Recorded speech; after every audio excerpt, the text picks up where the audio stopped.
சந்தோஷம் ஒரு பக்கம் இருக்குது, இன்னொரு பக்கத்துல சத்துருக்கள் பண்ற காரியம் இருக்குது.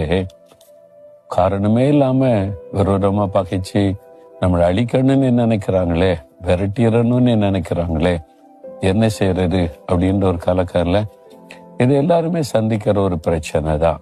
சாதாரண மனிதன்ல இருந்து ஒரு தேசத்தை ஆள்றவங்க வரைக்கும் சந்திக்கிற ஒரு பிரச்சனை பொறாமை கொண்ட மனிதர்களால் உண்டாகிற போராட்டம். ஏன் ஊழியத்திலே இருக்குது, ஒரே ஆவினால் நிரப்பப்பட்டு ஒரே ஆண்டவரால் தெரிந்து கொள்ளப்பட்டு ஒரே ஆண்டவரை பற்றி பிரசங்கிக்கிற ஊழியர்களுக்குள்ளேயே அப்படிப்பட்ட பொறாமையின் காரியம் இருக்குது. அதனால இது இருக்குதான் செய்யும். ஆனா என்ன நடக்கும் தெரியுமா? தாவீது என்ற ஒரு பக்தன் தன் அனுபவத்தை சொல்றாரு.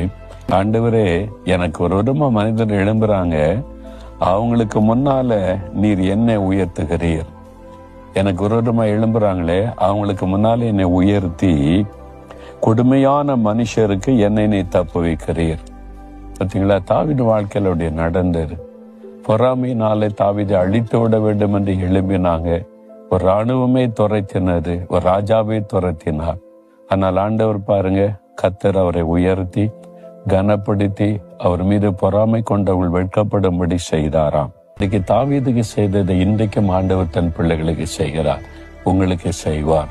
நீங்க இருக்கிற இடத்துல செய்வார். உங்க வீட்டுக்குள்ள கூட இருக்கலாம், உங்க ஆபீஸ்ல இருக்கலாம், வேலை செய்யற இடம், பணி செய்கிற இடம், பிசினஸ் பண்ற இடம், அல்ல நீங்க பொறுப்பு வகிக்கிற இடம், ஊழியம் எதுவாக இருக்கலாம். உங்களுடைய சத்துருக்கள் உங்களுக்கு விரோதமாக எழும்பி பொறாமையோடு செய்றாங்கல்ல, அவங்க வெட்கப்பட்டு போகும்படி கர்த்தர் உங்களை உயர்த்தி மேன்மைப்படுத்துவார். விசுவாசிங்க.